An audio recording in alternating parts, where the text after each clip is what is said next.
Welcome elected members, staff, guests and members of the public to the Ordinary Council meeting of the 25th of June 2025.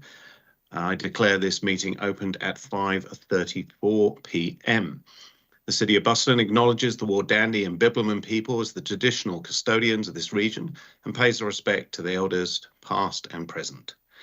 This meeting is being audio recorded for minute-taking purposes and also live streamed on the City of Busselton YouTube channel.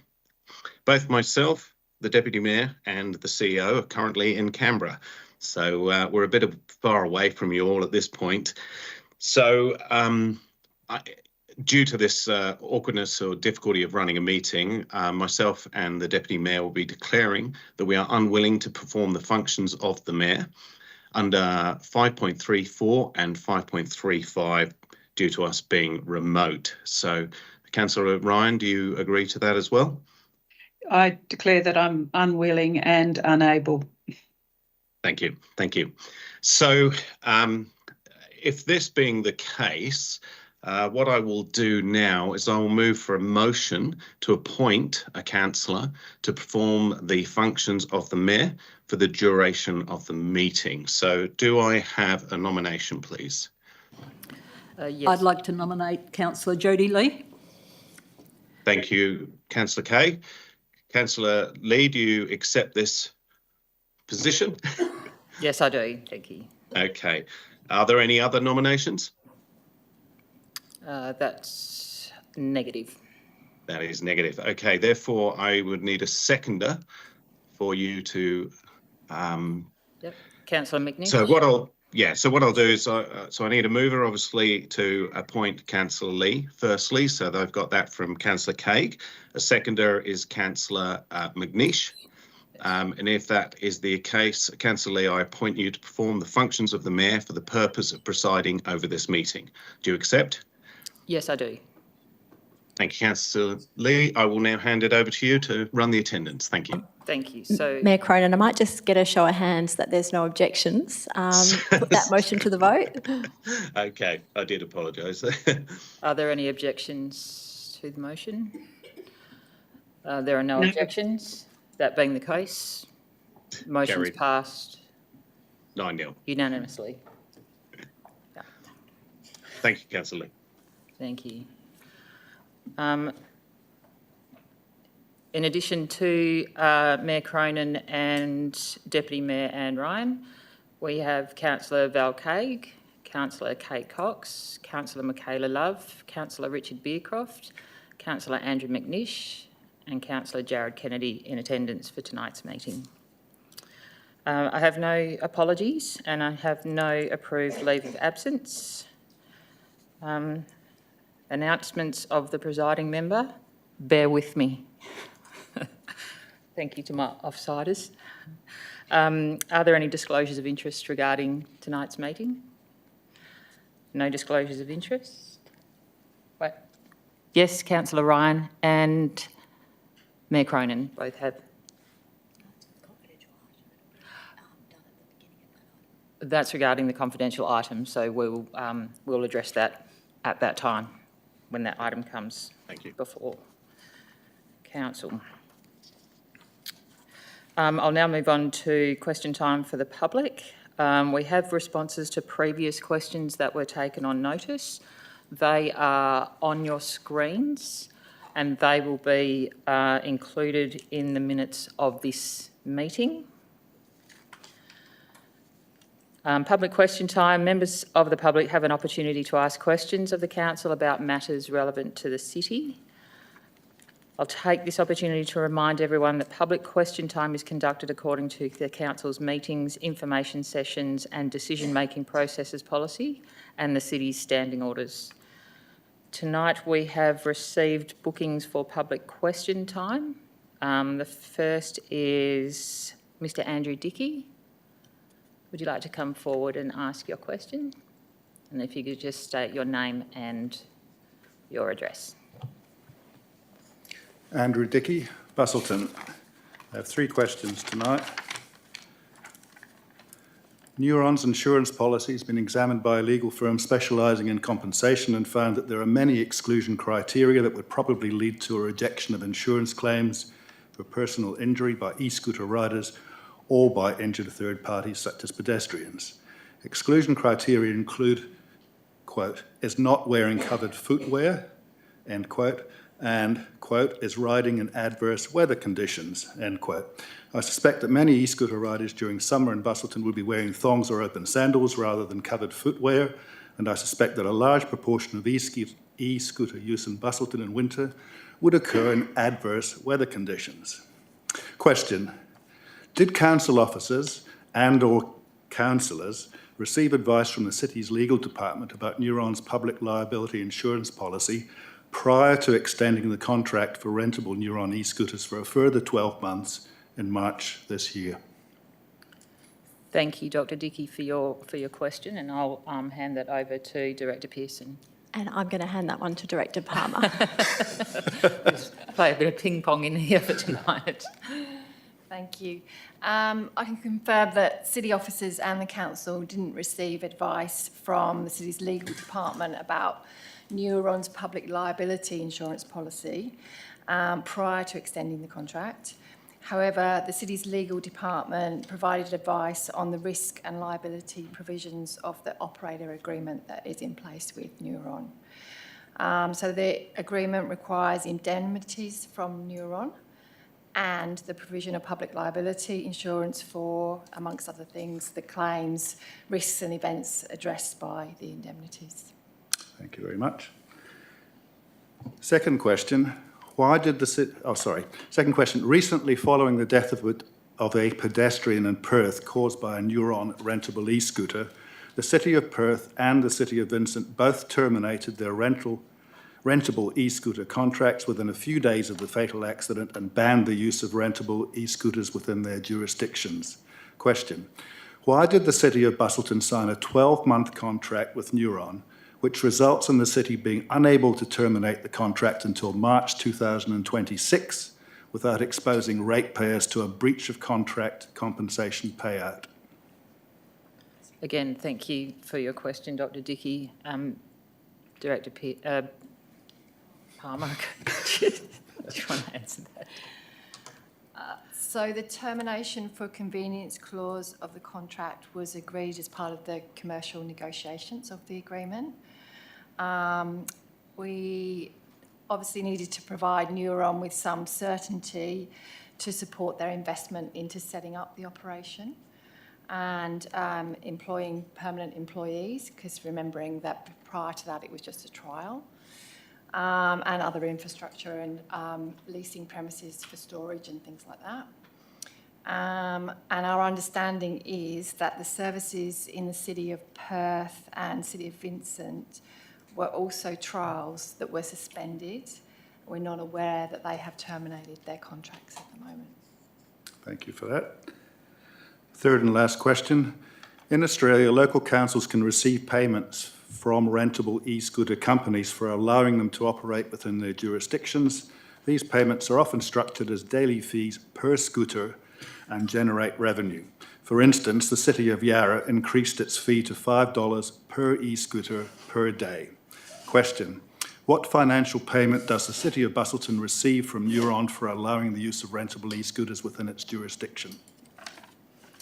Thank you, Councillor. I've just given you a promotion to councillor. Not yet. Like, it's a real promotion. Director Palmer. Obviously, the fee paid by Neuron is commercial in confidence under the agreement. However, I can advise that it aligns with our commercial hire site fees, which are published by the City on our website. Thank you very much. Thank you.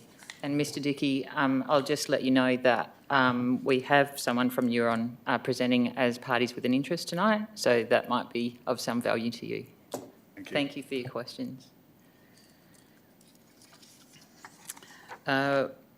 We have another booking from Mr Keith Sims.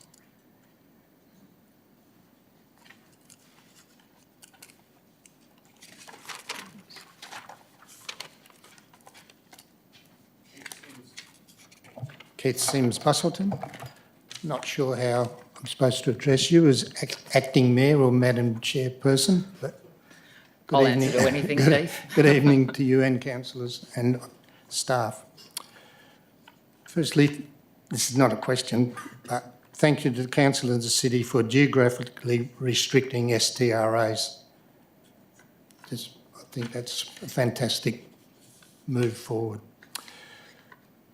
Rate increase. The ratepayers are to get a 7% rate increase, which was in the long-term financial plan, so it's not a surprise. All COB expenditure is recorded, so the project area it is spent on is known. So the question, can you please advise how much of the 7% increase is attributed to the saltwater, or what the total percentage of our rates is to the saltwater? Director Pearson, if you want to take that. Yeah. Hi, Mr Sims.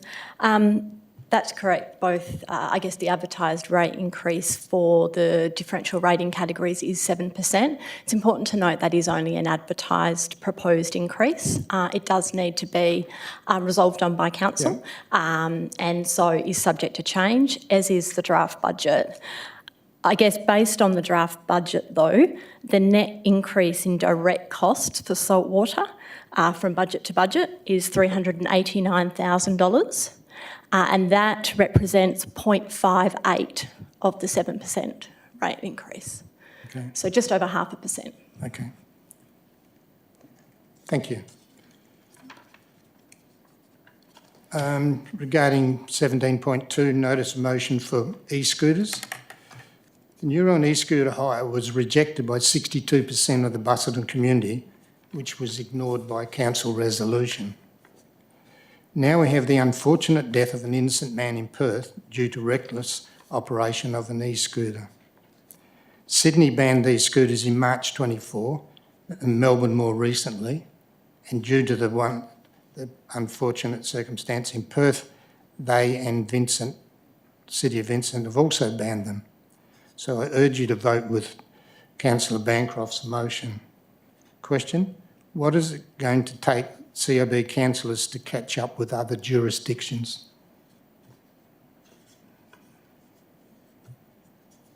Yeah, I guess we'll address that when the notice of motion 17.2 comes to council for a decision, Mr Sims.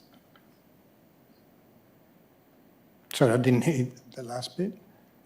That we'll vote on that tonight when Okay. when it comes to council, and then we'll know the answer to that. Okay. At the last ordinary council meeting, I asked when the community could see the saltwater review and was told that councillors did not receive it, so it is not publicly available. The dictionary says that the verb for received is accept. So you're telling us it was not accepted. Having an important $132,000 review document sitting in a cupboard is not transparent. You want me to ask the question? Yes, please, Mr Sims. I already know the answer, but when will we be able to view it? Thank you. I'll Look, to Director it was presented to the council as a confidential document. So it is, we've explained it wasn't accepted. However, it was a confidential document and remains a confidential document. So it won't be publicly released at this stage. Okay.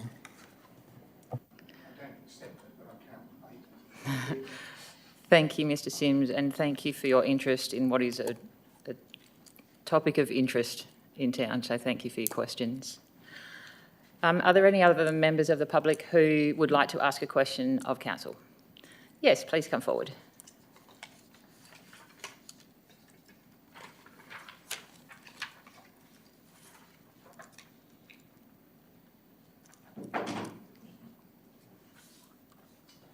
Good evening, Don Evil from Geograph. Question 1. Can you please advise the total number of staff currently employed by the City of Busselton, including or breaking down into full-time, part-time, casual, subcontractors and consultants?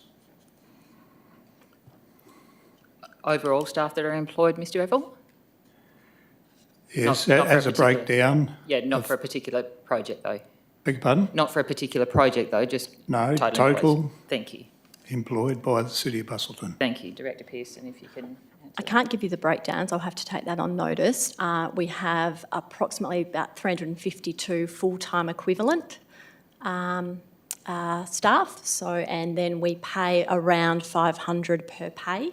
So the balance of that is made up of casual staff. But I can't give you those breakdowns. I'll need to take that component on notice. That will include consultants? No, it won't. That FTE is only employees employed directly by the city. We don't quantify consultants by way of FTE or headcount. We can only provide, expenditure figures in relation to consultants. Okay. So that's on notice? Yeah, I'll provide that breakdown.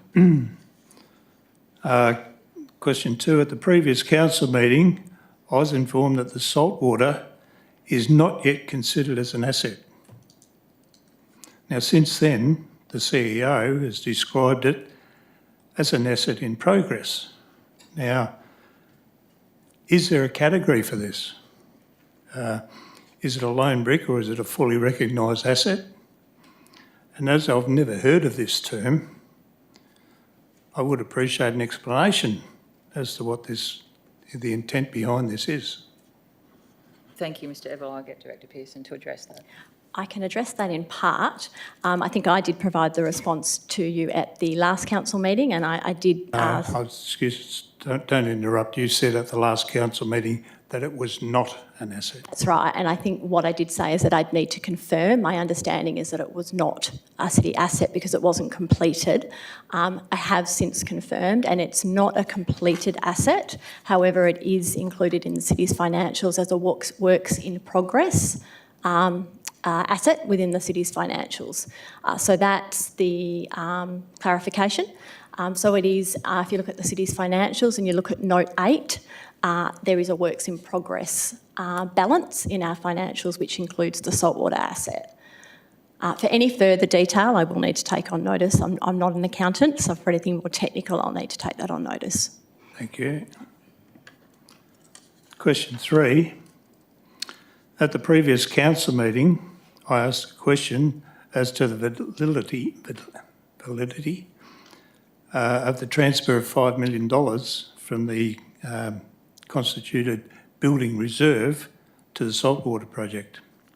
The CEO has since confirmed in an email dated the 24th of June that the purpose of the consolidated building reserve is to provide funding for the major maintenance, renewal, replacement, upgrading and future building requirements of SLH2 to SLH6 assets and that do not have their own reserve accounts, and for other major building assets where the insufficient funds are held for those assets.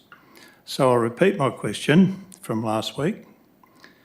Were councillors made aware that the transfer may be invalid given that the saltwater project does not meet the stipulated requirements for the use of that reserve fund? Thank you, Mr Evil. Director Pearson, if you can address that. The city's view is that the city's view is that the budget amendment does meet the current reserve purpose. Under what criteria? Because the current reserve purpose provides for the use of that reserve for assets not provided for within other reserves.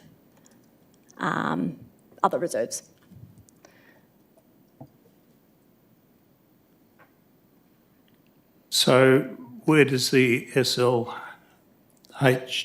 to SLH6 fit into all this? Because they do not in any way describe a building as such as the saltwater. I'll need to take that on notice and get back to you on that, Mr Evil. Well, the definitions of SLH2 to SLH6 are very well known, and that doesn't apply. So the city's view is that the purpose provides for, in addition, other building assets where there are not reserve funds in other reserves. So that's the city's view at this point in time. So the 10 building reserve funds that you consolidated such as the Lou Western Oval, the Geograph Bay Leisure Centre. Those funds that were earmarked for those have now been transferred to saltwater. Is that correct? No, funds remain in the building reserve. Thanks You've for your- transferred $5 million out of that fund to saltwater. So have those funds that are taken out of needy categories been transferred to saltwater? And the answer must be yes. Mr. They have Evel, happened. oh, thank you for your question and for your interest as well in this project. Director Pearson has said that she'll take your question on notice, and so she will respond to your question via email. Thank you. Thank you. And thanks for not interrupting, shutting me down this time. It's very much appreciated. Thank you, Mr. Evel. Are there any other questions from the public? Thank you. Come forward.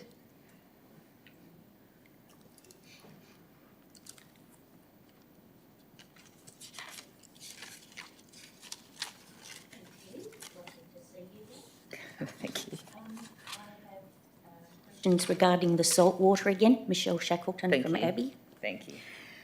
First of all, with regards to the saltwater business plan, I'm wondering if you can explain what we as in the public are meant to comment on, since there is no, before you enter in a major land transaction, it's already been carried out. And what difference is it going to make when we can't stop it? So what are our comments, what difference are our comments going to make? It seems to be a ridiculous exercise. Yeah, I understand your frustration. Director Palmer, do you want to make comment to that? If I can also just add, it's also very confusing for the public who think you're buying ArtGeo or something up the road. Yes. So don't get it. Yeah. Yeah, I have to agree, Ms. Shackleton. We were required by the advice from the department to advertise retrospectively the business plan, and normally you would do this prior to commencing construction, so I couldn't agree more. Yeah. Couldn't not a better description have been included in the advertising to say, you know, we are required to what do you call it? What do you do it when you do it over your shoulder? Retrospective? That's the one. Maybe, but that is detailed in the business plan itself when you go into it. Doesn't help the people that are reading it. So what are we supposed to say? For the record, Mrs. Shackleton just blew a raspberry. Very confusing. Probably you've said most of it already in Yeah, I terms have. of your commentary to council and on social media. Yeah, what about everybody else?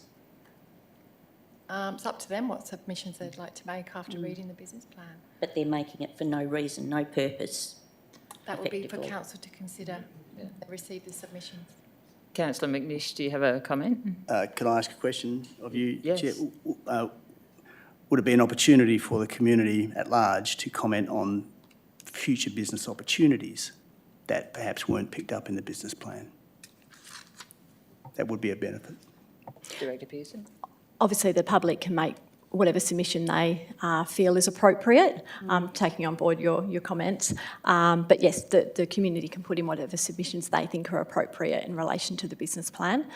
We will be attempting in the next advert to make it a little bit clearer. We appreciate that feedback. Yep. That'd be lovely. Thank you very much. Thank you.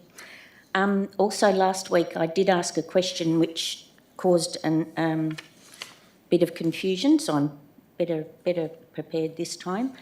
My question was regarding the fact that I, in trying to respond to that business plan, I've had reason to revisit a number of documents and minutes regarding the project, and was quite surprised to find a number of alterations and additions that have been affected.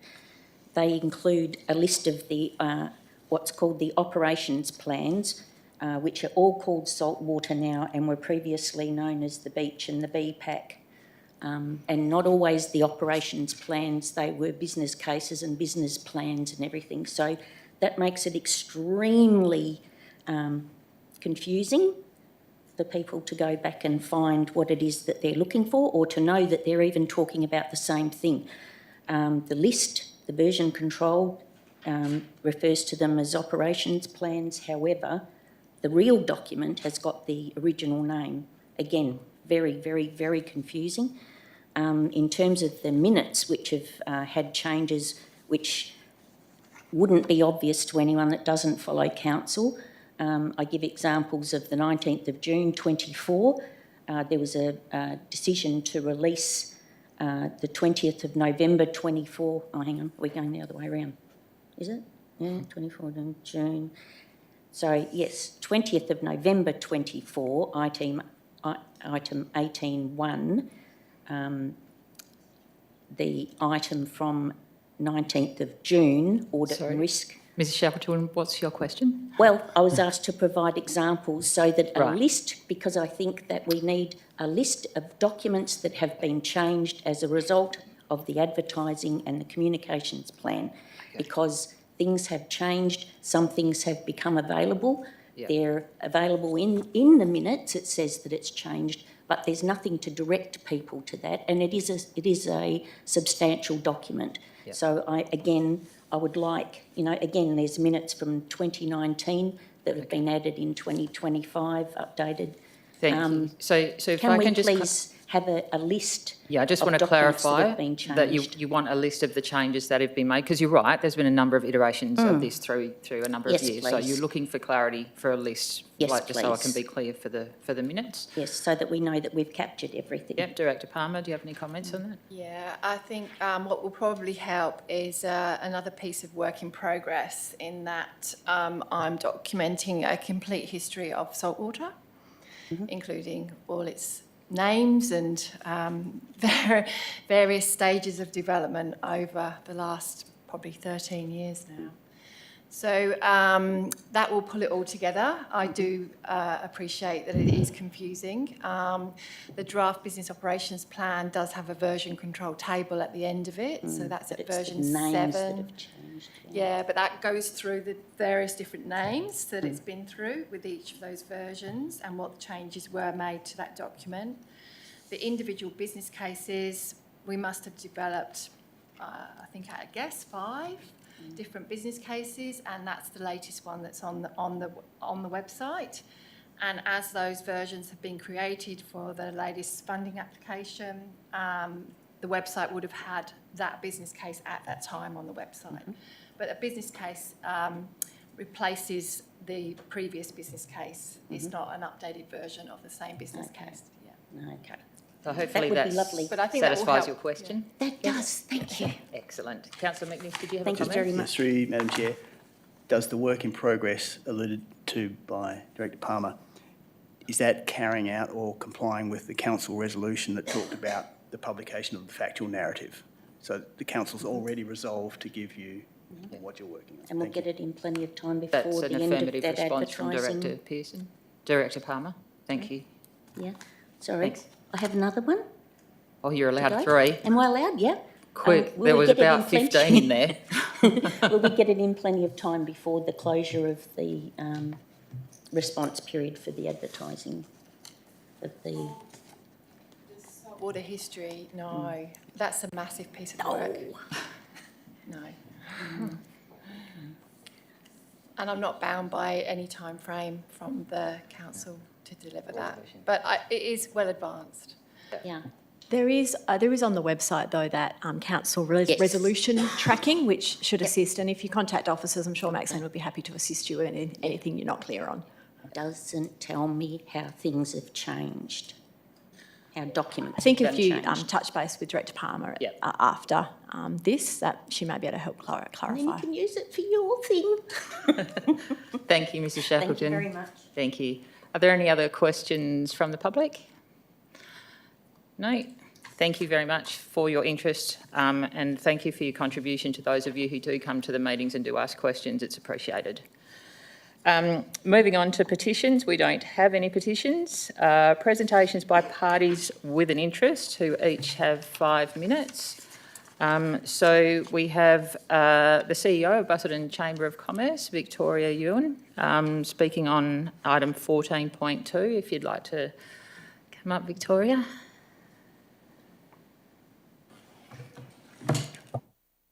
You just turned it off. There you go. Good evening, the 3 mayors today, and councillors, CEO, directors and the public. So thank you for this opportunity to speak tonight. As the CEO of the Busselton Chamber of Commerce and Industry and also a business owner myself, I just want to share how the grant that the Chamber gets, the funding is used and why it matters and where you see it going. I know that I have presented on this before, but there was a few people that were away. The funding comes from the business community through the differential rate, and it's their investment, and we're simply returning it to where it belongs, back into growing and supporting the local economy. The Chamber operates as a not-for-profit, so every dollar that goes back into creating opportunities, business capability, and delivering tangible outcomes for the Busselton businesses.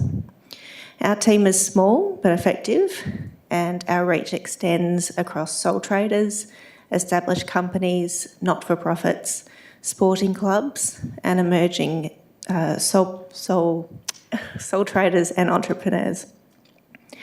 Each year, we deliver around 50 networking and educational events that drive connection and business confidence. We target advocacy, particularly around regional workforce, infrastructure, and digital capability. Collaborative programs that support growth in retail, tourism, construction and professional services, and initiatives that directly align with the city's economic goals, from the business readies to tourism to events, and to leadership in the regional economic growth decisions. Our board is strong, strategic and consistent, and we have representatives attending council meetings monthly to say across local issues and report directly back to our board and membership. We also keep open lines of communication with the city by regularly inviting senior officers and directors to our board meetings. This ensures transparency and encourages genuine two-way communication. We have developed a clear strategic plan in consultation with key regional leaders, ensuring our direction reflects the broader need of our growing region. We've expanded our services to include event coordination and shared office spaces, and we've begun bringing together business leaders and stakeholders to have meaningful conversations about regional growth and long-term economic sustainability. We're very proud to be working collaboratively with groups like the City of Busselton, MRBTA and Regional Development Australia, because we bring our strengths together and the entire region benefits from this.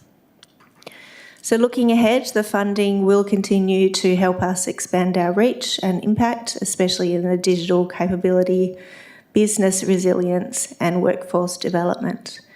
It will keep our events and workshops either free or heavily subsidised so that no business is left behind.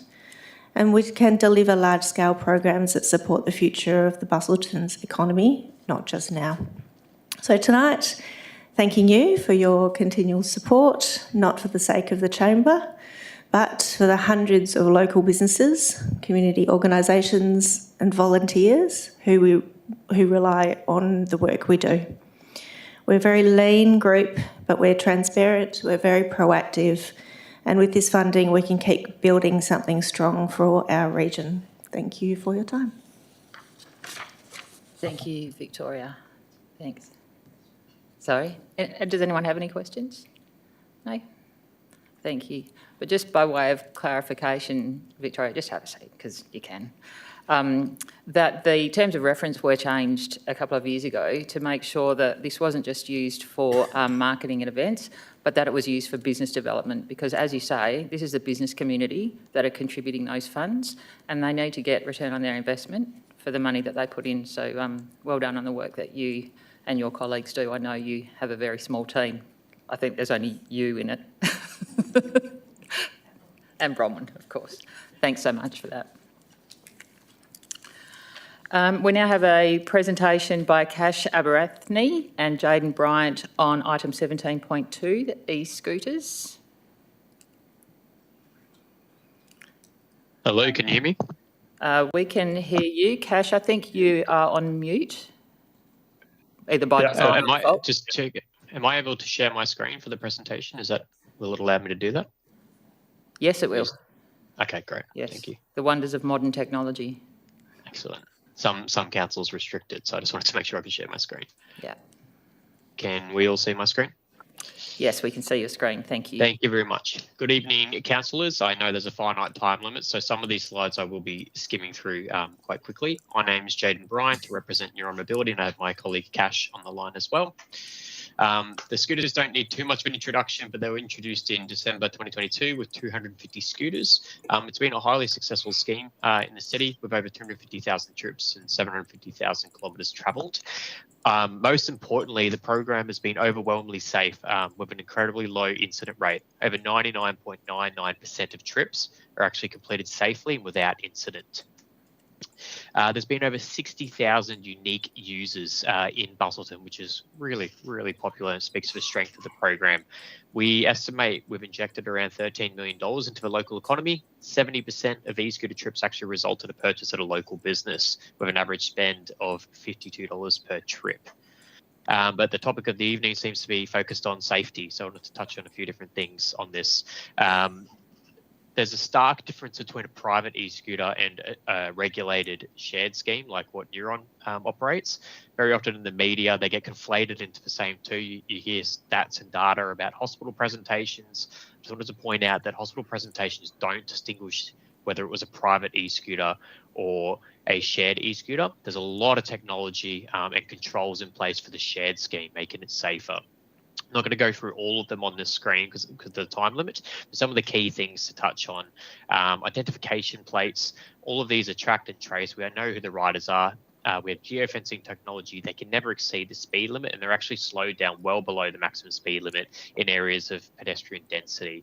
All of our rides are insured as well.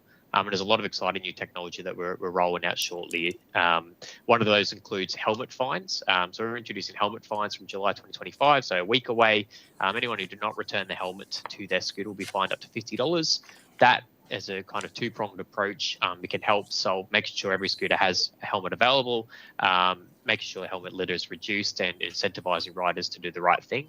On drink riding, we've had this in for quite some time. We have a mandatory reaction test that we turn on between 10 p.m. to 4 a.m. And what this does is obviously not as scientific as a breathalyzer or a blood test from the police, but it's really in there as a deterrent. So if someone fails the reaction test in time, it pops up with key messaging, reminding of what the laws are on drink riding, and it actually locks them out from using the scooter. To date, we've locked out 450 people from accessing the service during this time across the entire trial period. Geofencing, some may be familiar, but we have low speed zones in key pedestrian areas. You can see them on the left. No riding zones where it'll actually power off in other private areas, and designated parking model where every scooter basically has a home in the city. We do a lot on rider education. You can see in the bottom left there, we recently had a Scoot Safe event in person in Busselton Foreshore on the 28th of May. This is all about engaging with the community, answering any misconceptions and really educating the riders on what the rules are. We do a lot of paid advertising on social media, in-app communications, and on the right, we get quite a good coverage in the newspapers as well. I'm trying to get those key safety messages out there. Up the top right, that was to do with our Helmet Safety Awareness Week in September. We support major events in Busselton, like the Levers program and more recently the One Night Stand. An interesting statistic, we had 5,600 trips in the last Levers week in 2024, 930 rides per day, 0 incidents recorded. And just for more incident stats in Busselton specifically, in the past 12 months, there have been 15 low severity incidents, 0 have actually required hospitalisation. So once again, a lot of these stats that you're seeing out there more often than not are to do with the private e-scooters because they don't have the same level of controls. I won't touch on all this. There's a lot of data on that, but data coming out of the hospitals in Queensland from a recent study has shown that the vast majority to do with private e-scooters.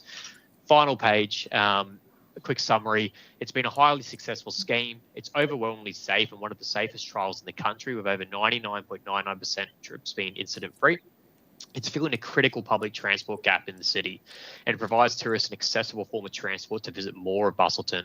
$13 million injected into the local economy. It helps displace private and illegal scooters, which can go up to 80 to 100 kilometres an hour and really causing a lot of issues across the country and rising rates that we're seeing at the moment.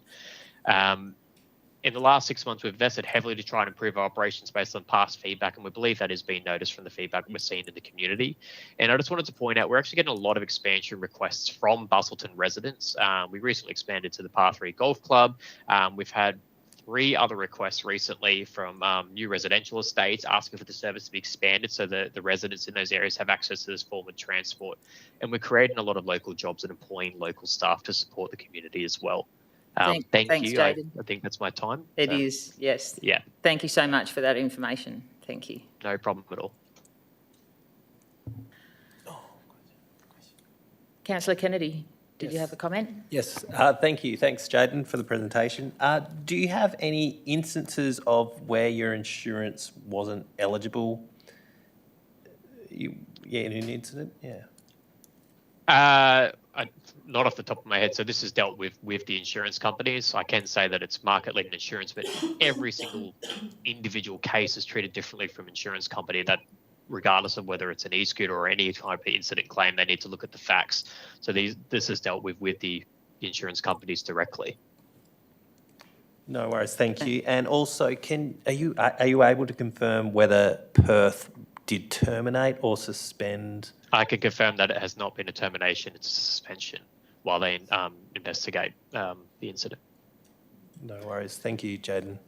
Thanks, Jayden. Thank you for your time, both Jayden and Cash, and for your presentation tonight. Thank you. We'll move on to deputations. We have 2 tonight. Cameron Leckie from Rise Urban, discussing item 12.1, the Dunsborough East Scheme Amendment.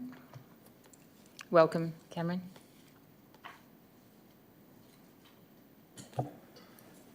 Thank you, Madam Chair.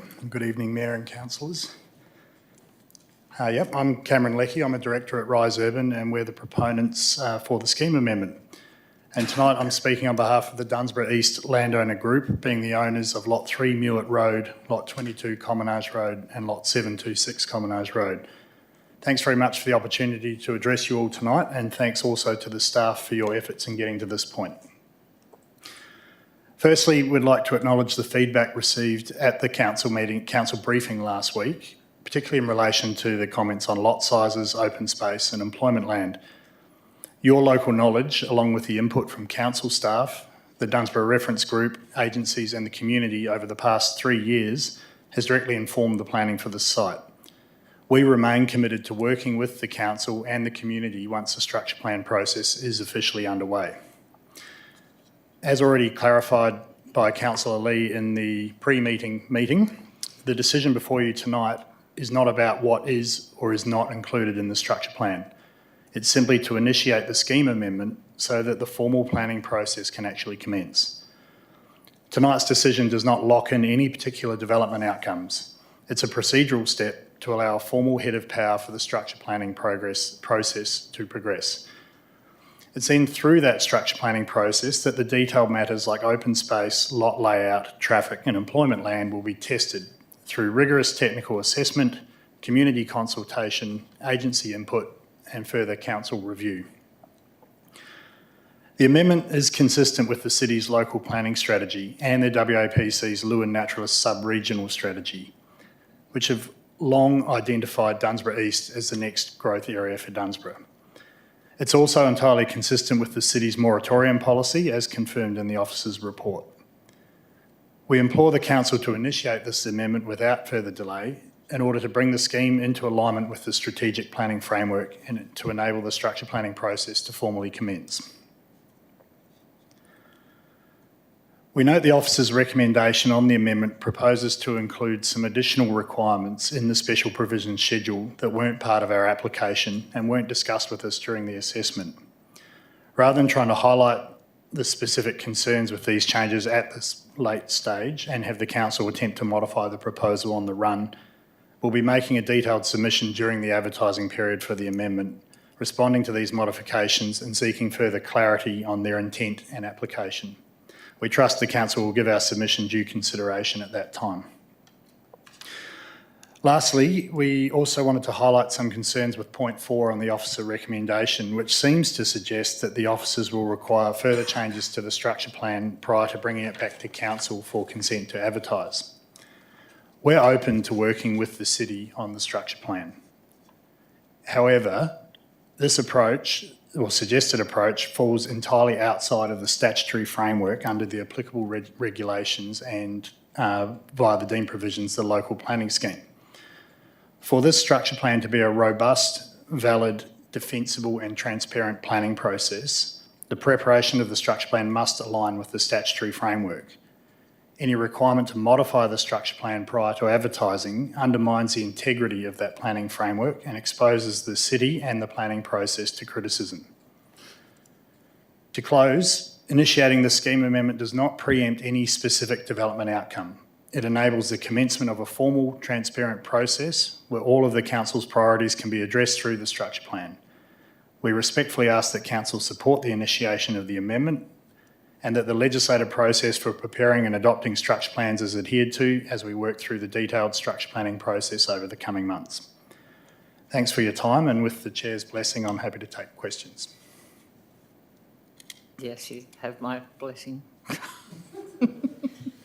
And my authority.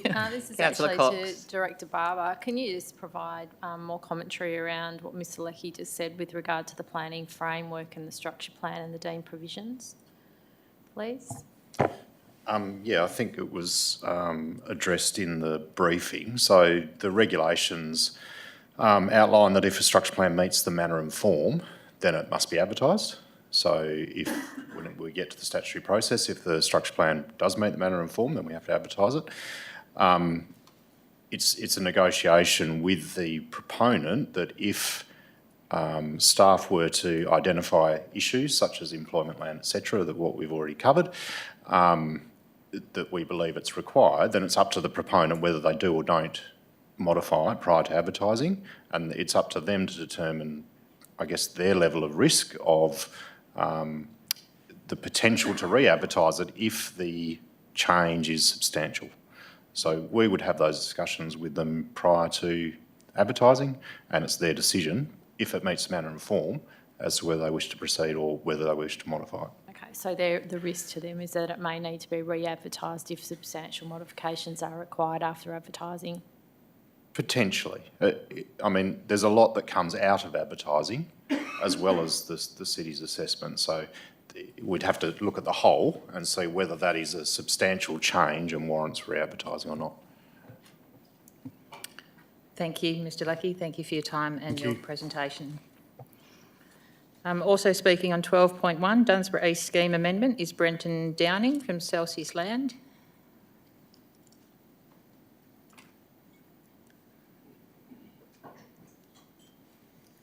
Thank you, Mr Downing. Just put your light on. That's it. Thank you. Good evening, Madam Chair, councillors and staff. So my name's Brenton Downing. I represent the owners of Lot 3 Newett Road, which is within the Dunsborough East precinct.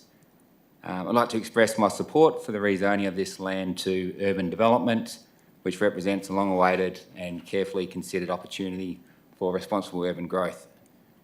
We've been working on the rezoning for the past 3 years, and during this time, the proposal has been subject to significant consultation and feedback from the local community and also from council staff. Since the commencement of this process, Dunsborough and the broader southwest region and broader Western Australia have started to feel the effects of a housing crisis that is continuing to rapidly escalate. Earlier this month, realestate.com reported that Dunsborough's median house price increased by 25% in the past year, which is the highest reported increase for a town in Australia. Dunsborough Lakes was completed this year and no longer supplies residential land to the market. The ABN Group, which Alcock Brown Neves, are forecasting only 60 residential lots will be released to the southwest region in the next quarter, and their forecast for the next 12 months are also well below the 5-year average not nearly enough for the city's population growth. The amendment is aligned with the city's local planning strategy and the Law Naturalist sub-regional strategy, which have identified this land as suitable for urban development. And in closing, I respectfully ask the Council to support the Officer's recommendation to proceed with the EPA referral of the rezoning to urban development. Thanks for your time and consideration. Thank you, Mr Downing. No comments by members. No questions. Thank you. We have no questions by members which have been received. If we move on to confirmation and receipt of minutes, that the minutes of the ordinary council meeting held on the 28th of May 2025 be confirmed as true and correct record. Do I have a mover? Councillor Love. Do I have a seconder? Councillor Cox. Is there any opposition? Councillor McNish. In that case, Councillor Love, would you like to speak to your motion? Just that from my recollection and note-taking of the minutes from the 28th of May meeting, that I believe the minutes given to us to be true and correct, and I urge all councillors to accept them. Thank you. Councillor Cox, would you like to speak? I'll reserve my right at this time. Thank you. Thank you. Councillor McNish, if you would like to speak to your opposition. Thank you, Madam Chair. Yes, I'm opposing by wanting to make a slight amendment to the minutes as proposed, and I forwarded an alternative which hopefully is on the screen, or will be on the screen. There we go. I'll just let you read it now. Can I just ask, for the benefit of those online, if we can know what that is, please? Oh, if they don't have access to the screen that we're looking at? No. I can read that. Thank you, Councillor. Thank you, Councillor. The unconfirmed minutes as alternative recommendation by myself, the unconfirmed minutes as recorded by the CEO for OCM, Ordinary Council Meeting, 28 May 2025, be adopted with the inclusion of the following correction for item 17.1 in between the first two grey motion boxes entitled substantive motion and substantive motion in brackets altered by the mover with the consent of the seconder. And this is the three sentences. Councillor McNish moved an amendment which was tabled, and this was confirmed by the presiding member, in brackets refer timestamp 1/24/25, close brackets. Councillor McNish was not then called upon by the presiding member to speak to that amendment. Instead, the presiding member chose to treat Councillor McNish's proposed amendment as an alteration. And then obviously from that point, the minutes are as proposed by the officers. So in making this clarification, it reflects what actually happened, and I've included the timestamp there for anyone who wants to verify that. There is a numbered order of sequencing of events in the summary of the reasons, but to comply with the Admin Reg 11C, to be factually accurate, I was moving an amendment, which I made clear, well, I stated 3 times, and the last time I got confirmation that we were dealing with an amendment.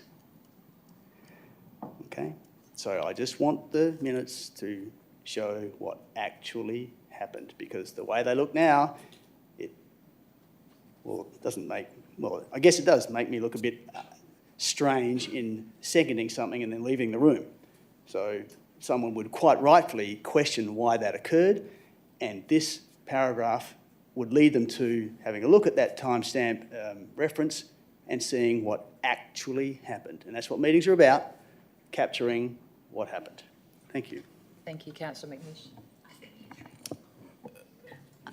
I think we could probably treat this as an amendment rather than an alternative So if there was, if you want to move that amendment and if you have a seconder, we can vote on that now. Quite rightly, and thank you for that, Director Pearson. Yes, it's not detracting from the motion, it's adding to it. So yes, if I could, having practiced last time but not being, I'd like to move this as an amendment, and then I'd call on you, Madam Chair, to get a seconder for that amendment, if you wouldn't mind. Thank you, Councillor McNish. Moved as an amendment. Do I have a seconder for this amendment? Can I move a procedural motion? Oh, can I move that now? It would be to defer this to the next available OCM. We can deal with it now, can't we? Pretty simple. It's just mainly I can't really confirm any of that because I'd have to really go back and have a look. It could be move a procedural motion. Yes? Yes, you can move a procedural motion. Yes? Yes, I'll move that procedural Move a motion. procedural motion to defer. Yes, please. Sorry. I refer. Confirm, yeah, defer to the next ordinary council meeting. Yes. Yes. Do I have a seconder for the procedural motion? Councillor Craig, is there any opposition? There being no opposition, I put that to the council that a procedural motion is moved to defer to the next council meeting. All in favour? Thank you. And carried by absolute majority. That is 1-9-0.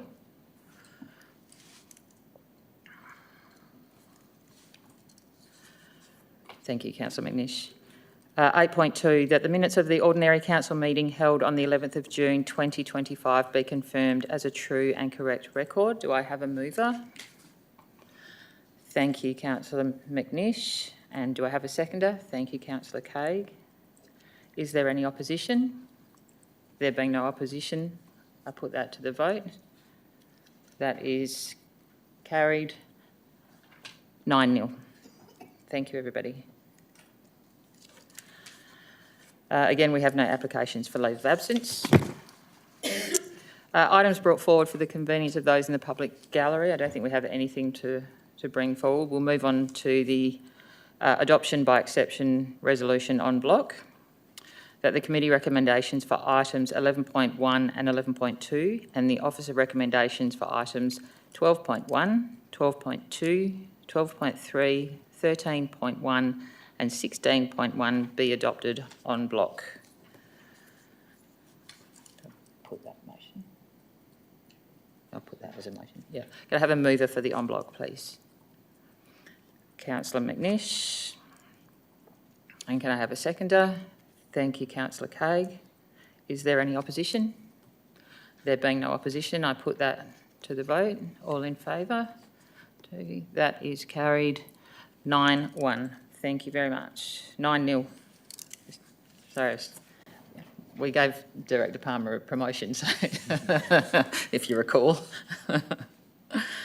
We move on to 11.3, the airport budget amendment. Can I have a mover for 11.3? Thank you, Councillor McNish. Can I have a seconder for 11.3?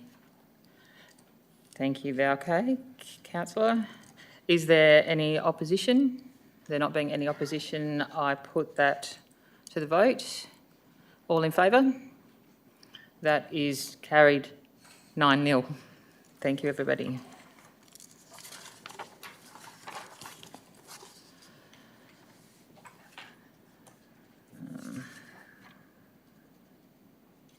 We now move on to 14.1, the Business Development Events and Marketing Program outcomes for May 2025, and we have an alternative by Councillor Craig.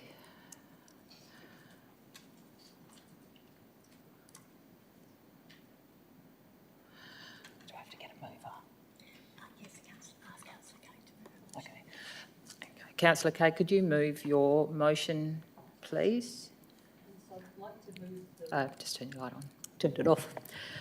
I'd like to move as shown on the screen. All I've done is added item 3 to endorse an in-kind allocation of 7,500 to the Toyota Australian Country Cricket Championships to be held on the 5th to the 11th of January 2026.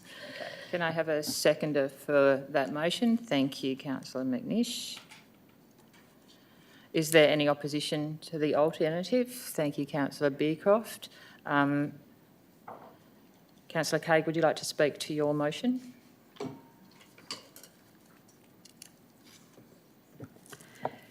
Councillors, I am asking for your support to my motion to provide 7,500 in-kind support for the 2026 Toyota Australian Country Cricket Championships to be hosted here in Busselton, Margaret River region. This event is not just another sporting fixture, it's a prestigious, decade-long national championship that brings together the best regional cricket players from across the country.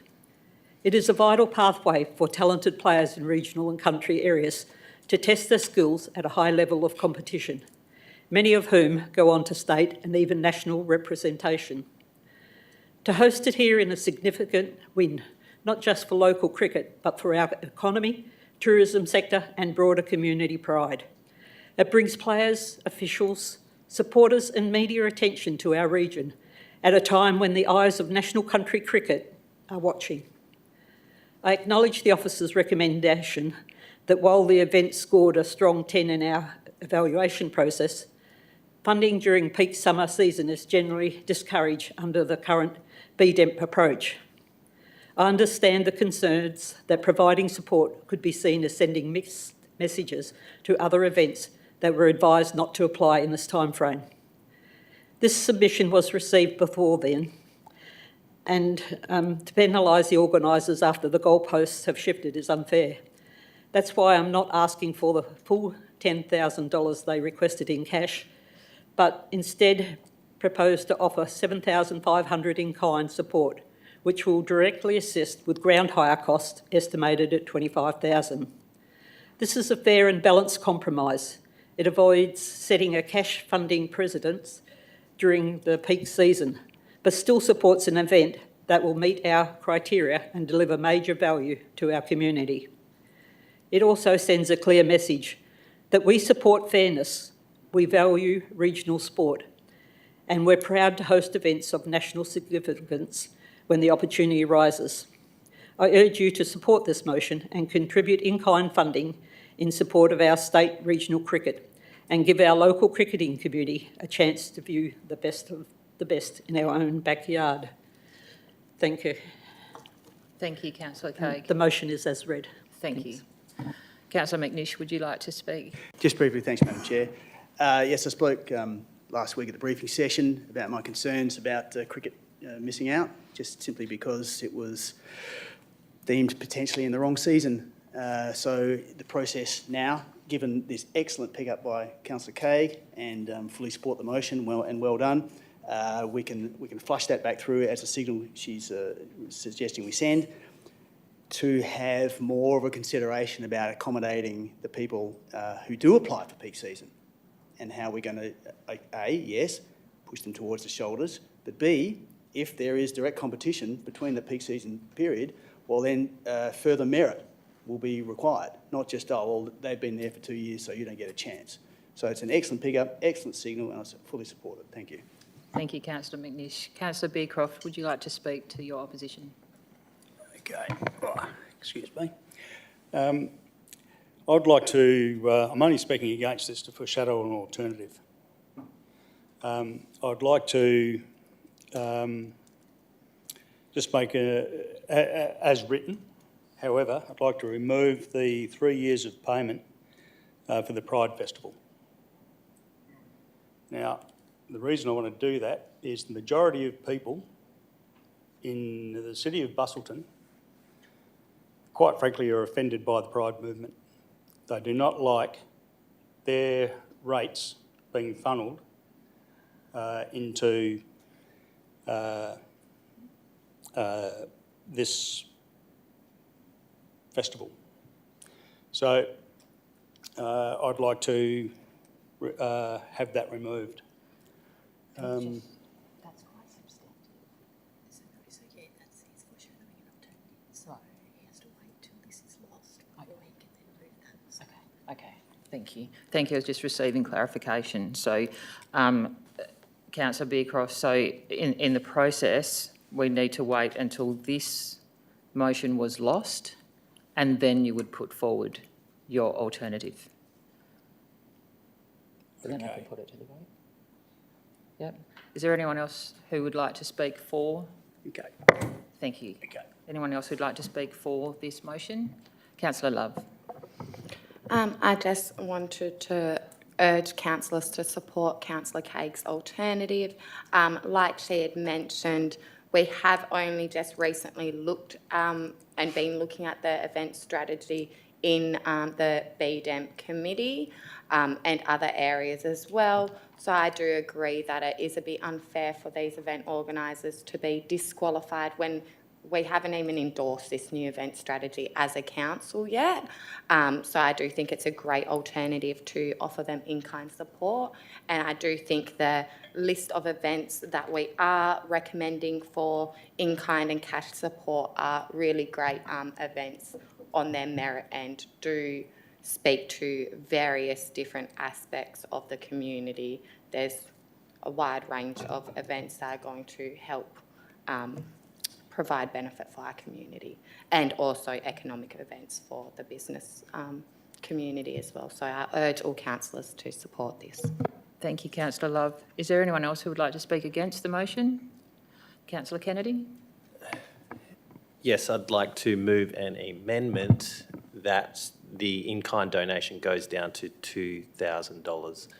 And I'll just speak for my reasons, is that if we look at the list, we have in-kind donations of up to $1,000 for a couple of events there. And so I think it's fair that we put the in-kind donations in line with that. Because I think we need to consider that this in-kind donation or the fee pays for the maintenance. Sorry, Councillor Kennedy. Oh. Sorry, I just need to get a seconder before we can go into debate. So, For the amendment? Yeah. Oh yeah, because I can do it right now. yeah. Okay. So yes. if I could ask for... That's great. Sit down until we get an amendment. So if I could ask for a seconder for Councillor Kennedy's amendment. There being no seconder, that amendment will lapse and we will refer back to the original alternate motion. Is there anyone else who... Sorry? Councillor Kennedy, you can continue if you wish. No. Excellent decision, Councillor Kennedy. So is there anyone who would like to speak for the alternate motion as put by Councillor Caig? No? Anyone else to speak against? No? If not, then I put the motion as a right of reply. Sorry, Councillor Caig. In reply, I'd just like to say that this is a value sporting event and that $7,500 out of a $25,000 cost to the organisation to run the event here is not a large amount. And bringing it down any further I wouldn't be happy with. So I urge everyone to please support this, of what is put forward on this motion. Thank you. Thank you, Councillor Caig. I therefore put the motion. All those in favour? 1, 2, 3, 4, 5, 6, 7, 8. Carried 8-1. Thank you, everyone. Sorry.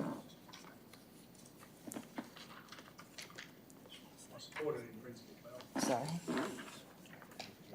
Oh, yes. And the councillor that was against was Councillor Beecroft. Thank you.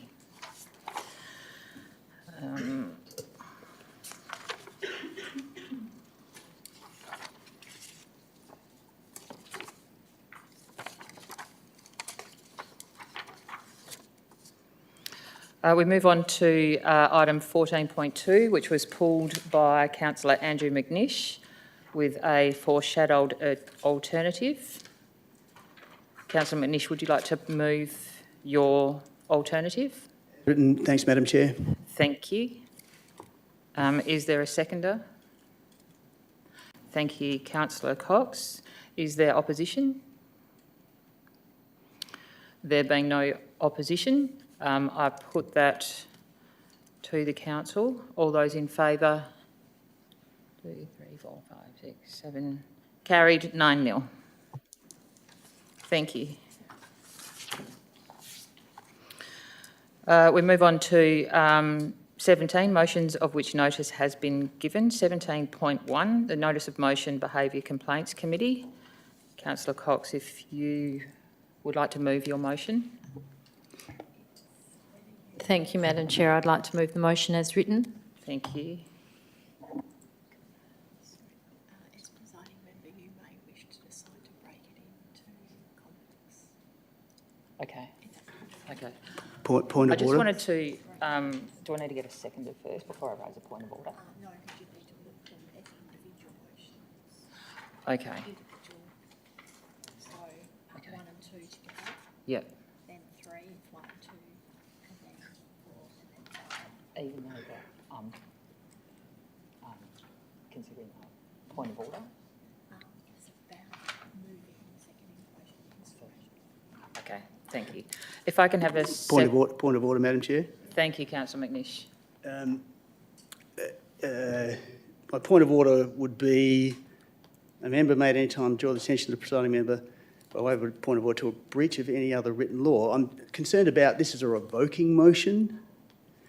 So as such, it will need, to have entered the council agenda, it will have needed signatures of 3 councillors with 12 clear day notices, 12 clear days notice, as it was a notice, and that's what the reg is written for. So have you cited the 3 signatures dated 2 weeks ago to bring this as a revoking motion? Thank you. Thank you, Councillor McNish. I will refer to Director Pearson. This is establishing a new Behaviour Complaints Committee. So the previous committee was disbanded. That is a previous committee. This is to establish a new committee, and the council can establish a new committee at any point. Clarification. Thank you. The council resolution from before was to get rid of the behaviour committee, and this is to... And that was enacted. So the previous committee was disbanded. That has been enacted. So this is now to establish a new committee. Yeah, so it's a change to the council's position. The council was happy to get rid of the committee and not have it, and this is to now have it. So I contend that it's definitely and completely a revoking motion. Yeah, no, I ask your ruling. Thank you. Thank you. But look, the advice I would provide is that it's not revoking a previous decision. That decision has been enacted and that previous committee was disbanded. This is a separate establishment of a new committee. So I would, my advice would be that it's not a revocation motion, but it is entirely up to the presiding member, I guess, to rule.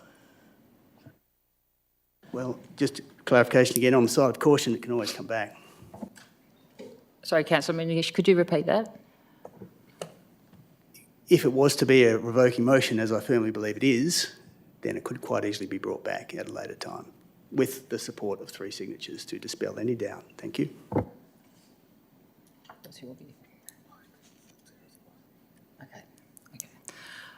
Thank you, Councillor McNish. I am going to defer to the advice from the directors and the governance team because I don't have the expertise to be able to make a firm ruling on that.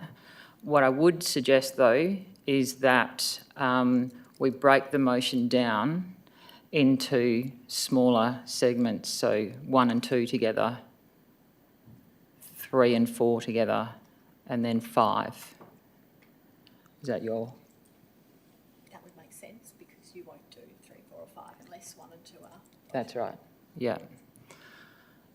Councillor Cox, are you happy to break that down? Yes, I am. Thank you, Madam Chair. Thank you. So do we need to put that in writing up on the screen? You just ask for a mover for points 1 and 2. Okay, so if I can ask for a mover for points 1 and 2. Thank you, Councillor Love. And a seconder? Councillor Cox. Should have what? Oh, yeah. Okay, so they've changed it. Okay, that's fine. We'll work on that. Is there any opposition? Thank you, Councillor McNish. Councillor Cox, would you like, Councillor Love, would you like to speak to your motion? You moved it, and then you moved it, and you moved it. I'll reserve my right of reply for now, thank you. Can I? I'll move the motion as written for part 1, that the council does 1 and 2 for now. Thank you. Thank you. Councillor Cox, would you like to speak as seconder? Yes, thank you, Madam Chair. I will speak as seconder. Should have been the mover, but anyway, we'll get there in the end. A Behaviour Complaints Committee was established and endorsed by Council in 2021. From my point of view, this committee worked well in accordance with its terms of reference and in conjunction with the Behaviour Complaints Policy, which was collectively the Complaints Management Framework. At a special council meeting in 2023, after the last council election, the council, in accordance with terms of reference of the Behaviour Complaints Committee, considered the appointment of all elected members to this committee. Councillors Ryan and McNish expressed their concerns at being appointed to this committee, leading them to resign from the committee after the special council meeting held on the 25th of October 2025. Following a number of reports and reviews at the 17th of April 2024 council meeting, council endorsed disbanding the Behaviour Complaints Committee and have council complaints considered by council as a whole, which has been enacted. The motion was carried 7-2. So what is the best way to manage behaviour complaints when they arise? The current process requires a behaviour complaint to be considered by the whole council in a confidential item behind closed doors. There is currently no transparency. The complainant and respondent can both declare an impartiality interest but remain in the room and vote on the item. Putting aside the common law principles of apprehended bias, there is no provision in the Act that excuses a councillor from the deliberate voting process in a council meeting other than a financial or proximity interest, neither of which apply to the outcome of a complaints process. But how, in fact, can they truly remain impartial and have an open mind to a decision that directly affects them not only as an elected member but as an individual? This decision of council that you are being asked to make will have a direct financial... The decision of council that you're being asked to make in a council meeting would have a direct beneficial or detrimental effect on another elected member. It also risks causing a perception of bias and may negate the principles of natural justice. Further, having the respondent and complainant in the room is particularly problematic when the complainant is not an elected member. In that instance, the respondent is entitled to attend and vote on the matter of a complaint made against them, yet the complainant will not be represented or have the option to vote on the matter, which again risks creating a significant perception of bias. This issue will be completely avoided if a Behaviour Complaints Committee is reinstated, because it would have the delegated authority to make a finding about the complaint subject to the terms of reference where, if they are in fact a committee member who is identified as either the complainant or respondent, they are required to recuse themselves by notifying the presiding member of their intention to be an apology for the meeting at which the item is to be considered. Councillors, we must act fairly, impartially and in good faith, listening and considering both sides of an argument. There is nothing in the current process that prevents the respondent from offering an alternative to dismiss the complaint, even if a breach has been found. In my opinion, if this action occurred, it would signify that the respondent has already expressed a final opinion on the matter, which is of direct benefit to them. Councillors, you must consider whether this scenario would result in a fair conclusion. Has the elected member closed their mind to the possibility of doing anything other than voting in accordance with their stated position? And should they indeed be taking part in this decision-making process? Will the final decision have the potential to affect the level of confidence the community has in the integrity of the process? And lastly, if the complainant and respondent are both in the room whilst the matter is being considered, Frankly, it's uncomfortable. Open discussion is difficult and awkward, and other elected members may fear recrimination or retribution if they speak up and voice their opinion in debate.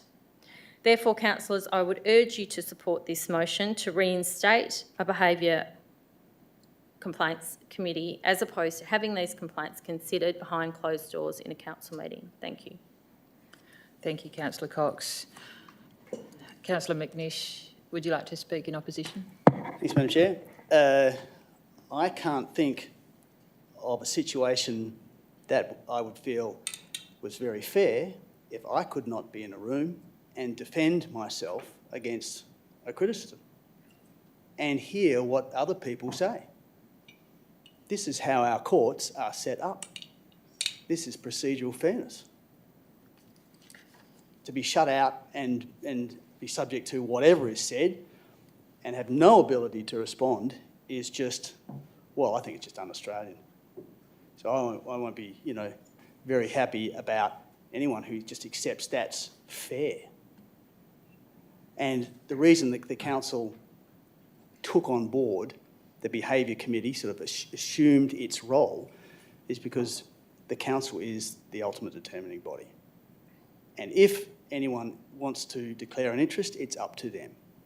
And to say that they're not going to be biased by whatever, you have to take them at their value, at their words value.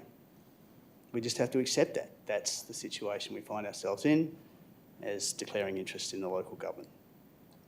So yeah, I can't support moving to a committee situation. It's a clumsy kind of thing with the council. I understand that, but that's a product of the Act. We can't change the Act. I wish we could in many, many instances. I think it's only fair that you remain in the room, and if you can't say something to someone in the room, then you shouldn't be saying it. No, it's got to be evidence-based and it's got to be lawful. And maybe if this goes through, there might well be some sort of challenge, I would think, in that respect. In any event, it's welcome to see a notice of motion being put up, and we can talk about this thing. So I've voiced my disapproval at the concept, but I'm going to now move an amendment. And the amendment would be that the terms of reference be changed to ensure that the delegated authority can only be exercised when there's an absolute majority vote.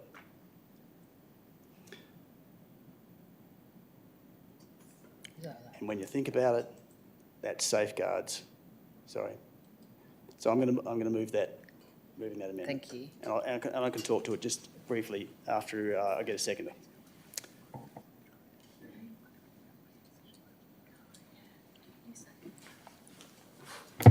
Just to confirm, a committee is unable to make a decision by absolute majority. Absolute majority decisions must be made by a council. Thank you for the advice. The word would need to be, the words then would need to be amended in terms of reference that a minimum of 5 councillors in the committee, being the absolute majority number for our 9, would be required to have that decision-making power exercised. Because you think about it, if 5 councillors are supporting it in the committee, that presumably the 5 councillors, given the same evidence and the same situation, would be supporting it at the council. We haven't determined how many members are on the committee yet. That's true.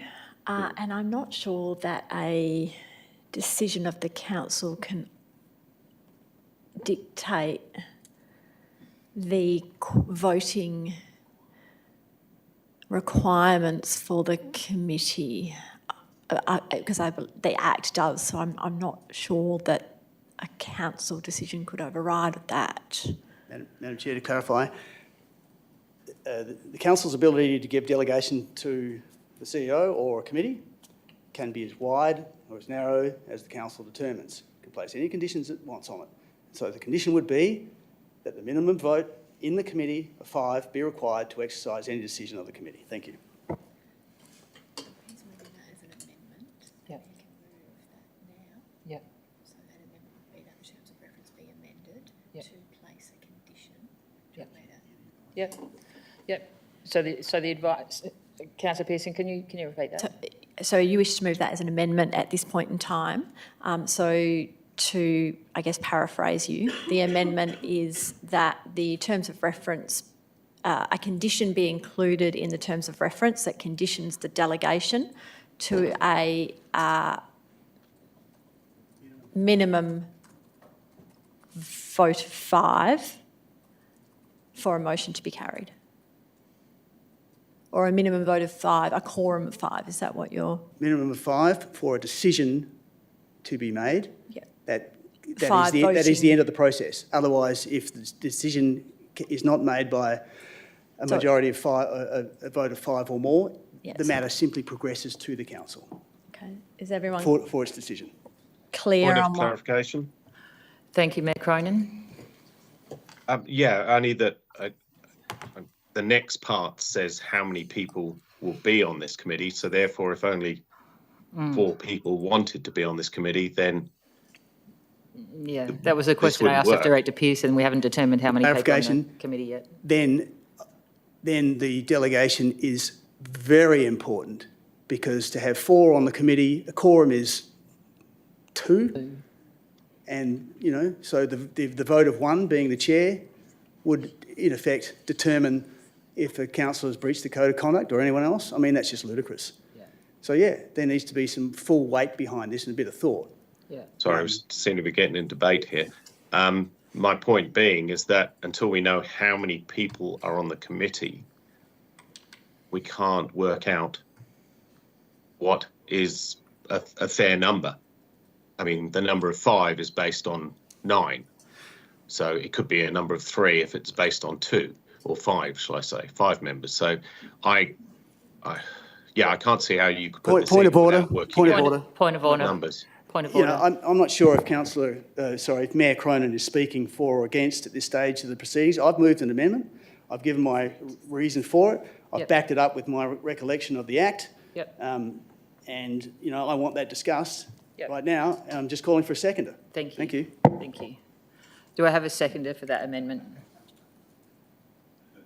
Thank you, Councillor Ryan.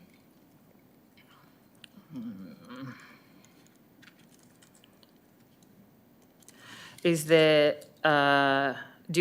is there any opposition? Thank you, Councillor Cox. Sorry, point of order. Thank you. Clarification. I just can't see it, that's all. I'd like to see the item written out. So It's on my screen. item 3. Mm-hmm. Oh, it's coming now. You just need to give us time to type up the amendment. So just take a bit of time to type up that amendment. Sure. Thank you.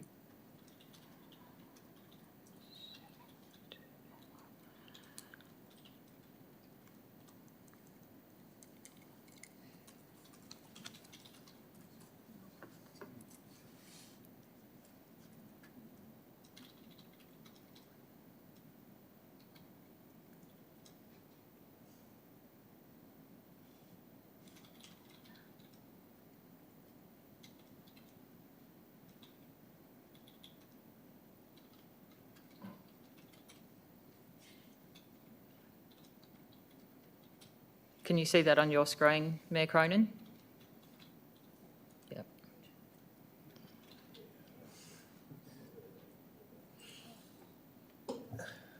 May I ask a question, Madam Chair, while we're writing this up? Can we have a percentage value, of people? Yeah, it's absolute majority, isn't it? Look, obviously this is being done. We're not able to provide you with full and complete advice at this point in relation to this. Obviously, the amendment's been put forward and it has a seconder, but I can't 100% commit to this being something that is enforceable. I haven't had time to take further advice on it. Point of order. Thank you. Thank you, Councillor McNish. Given that advice, I move that this item be deferred on procedural motion to the next council meeting. Thank you. Thank you. Can I have a seconder for the procedural motion? No? Yes. 1 second, I'm just getting advice from governance that Councillor McNish is not able to move a procedural motion on that. I'm happy to then. Thank you. Thank you, Councillor Ryan. Procedural motion to defer. Yes. Sorry, Councillor Ryan, you seconded, so you're unable to move a procedural motion also. Okay. Can I? Councillor, a mover for the procedural motion? Councillor Craig? Thank you. To defer, and then seconded Councillor Ryan. Okay. So it's moved the procedural motion to defer this item to the next OCM. Moved by Councillor Craig, seconded Councillor Kennedy. Is there any opposition?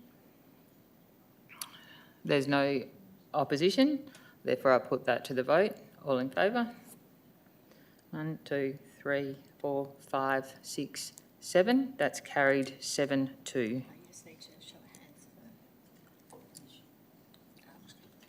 And a show of hands for opposition. Thank you. Opposition, Councillor Love and Councillor Cox. Thank you. Moving on to 17.2, notice of motion from Councillor Beecroft. Would you like to move your motion, Councillor Beecroft? I'll move it as written. As written. Do I have a seconder for the motion? Can we just get it on the screen, please? Thank you.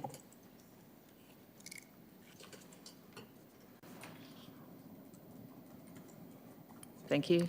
Thank you, Councillor McNish, seconding. Is there any opposition? Councillor Kennedy. Councillor Beecroft, would you like to speak to your motion?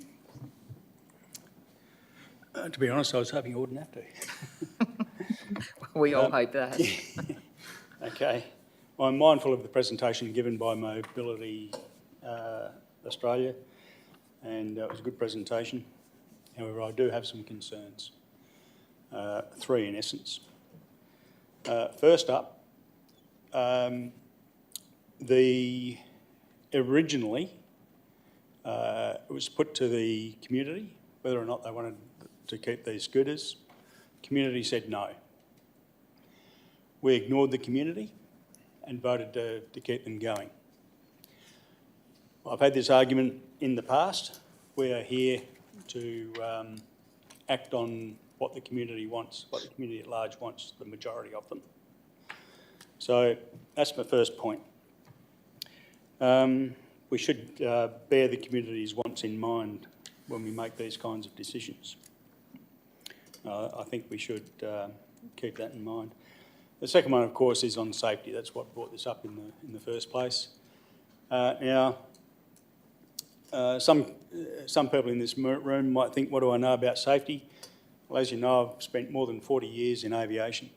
Aviation is a safety-critical, unforgiving industry for those that don't abide by safety rules. Everyone, I mean everyone that's involved in aviation has some kind of safety training. Depending on your level of involvement, will have a level of safety training. That includes check-in staff, ground staff, baggage handlers, management, operations, engineering, and of course flight operations, which includes flight attendants and pilots. So before an aeroplane starts, there's a daisy chain of safety critical events that have to be mitigated before the aeroplane takes off. If there's a break in that safety chain, there can be an unfortunate outcome. Air India learnt that a couple of weeks ago. There was a break in the daisy chain somewhere. Where that was, I don't know. And we all know the outcome. So from a flight operations point of view, I've got over 23,000 hours of flying time. So safety is my thing. I don't do anything without a a safe outcome in mind. But further than that, most of the safety kind of budget, if you want to call it that, in aviation is dedicated to the pilots because they are the last link in the daisy chain. If there's a break in the daisy chain, the pilots have got to pick it up. If they don't, we can have a devastating outcome. So, but further than that, not only have I been involved as a pilot with safety in the forefront of my mind every time I put on an aeroplane, but I've also been involved in training airline pilots. Training airline pilots means I train safety.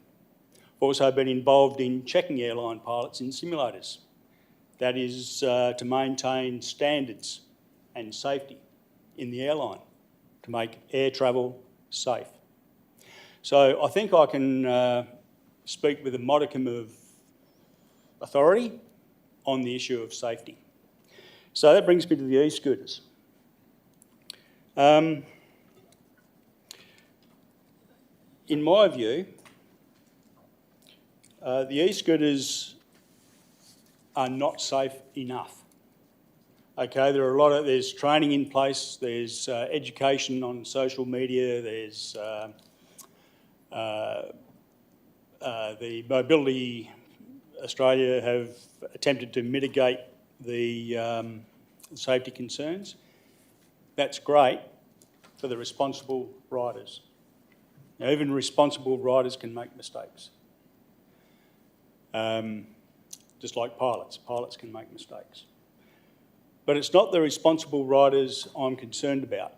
It's the irresponsible riders that I am concerned about.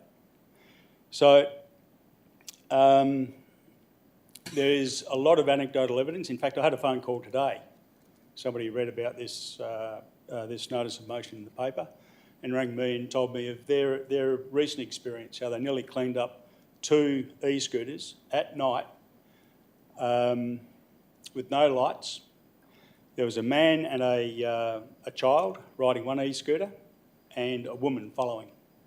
He very, very, very nearly cleaned them both up. That's just one example. Also, these e-scooters, they're pretty heavy. I don't know if you've ever tried to pick one up. I have, they're pretty heavy. My guess is north of 30 kilograms. You add to that a 70 kilogram rider, you've got 100 kilograms doing 10 kilometres an hour. If you want to do the arithmetic, that's around about 400 joules of energy. That 400 joules of energy hits a young child square, a 5-year-old child, a 20 kilogram child. That is going to be very, very sad. I have young grandchildren. There are people in this room who have young children. Imagine allowing the e-mobility people to continue and that has a direct impact on your family with an accident with a young child. You'll never forgive yourself. And that brings me to the third issue I have, and that's liability. So we've been informed that Neuron have got their insurance policies in place, and the city and we as councillors are all good. Okay, so that's fine, but the insurance company will pay out or will not pay out for irresponsible riding or people that break the rules. Time's up. Thank you. So if I may, just very quickly. So if you lose a child, there's no insurance, you now got the grief of losing your child and now a court case. If you know any litigation lawyers, they're like pit bulls with a bone and they're ferocious and I like them, right? And the finger pointing will start, and don't think that the finger pointing is going to stop or is not going to be pointed at the city, putting the city at risk and therefore the ratepayers and individual councillors who keep these things running. Thank you. I'm sorry I went over time. Thank you. Thank you. Councillor McNish, would you like to speak as a seconder? Thanks, Madam Chair. Just to reinforce a couple of points, and whilst I understand that there's a segment of the market that has almost come to rely on these e-scooters, but on balance, and we're asked to make decisions in context, on balance for this community, a growing community with lots of young children, very young children, young families, and elderly crew, you know, who aren't as nimble and don't have the reaction time. There's a lot of those people in our community as well.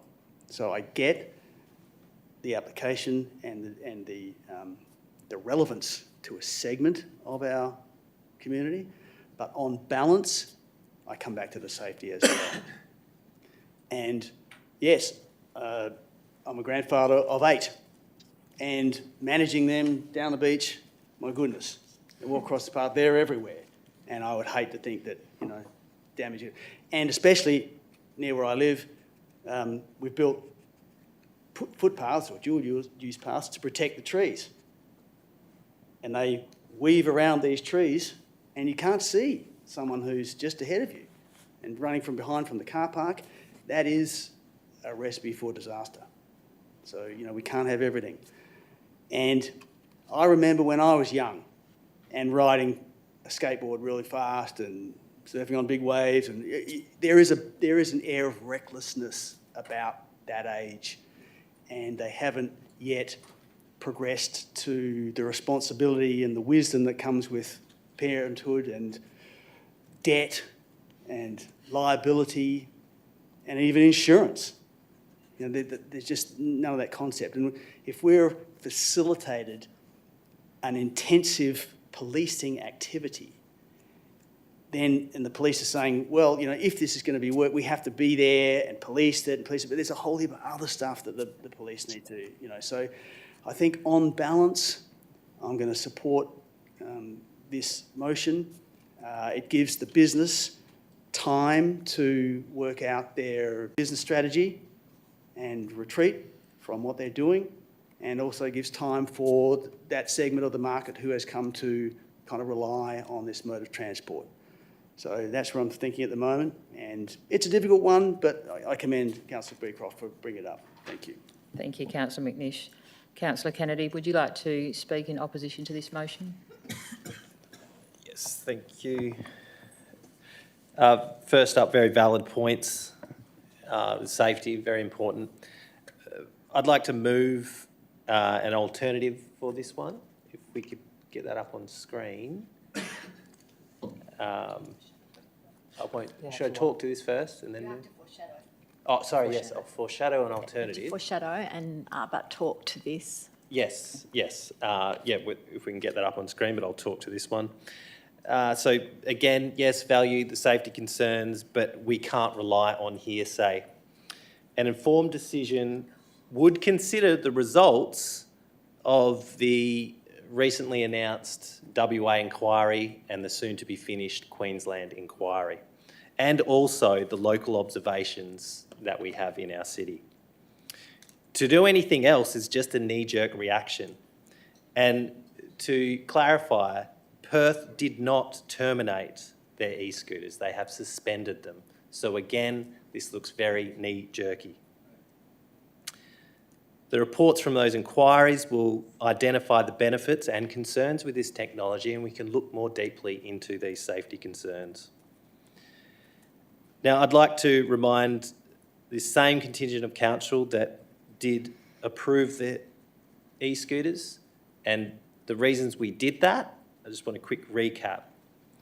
So we have our council plan, advocates for alternative modes of transport and the safe transport networks.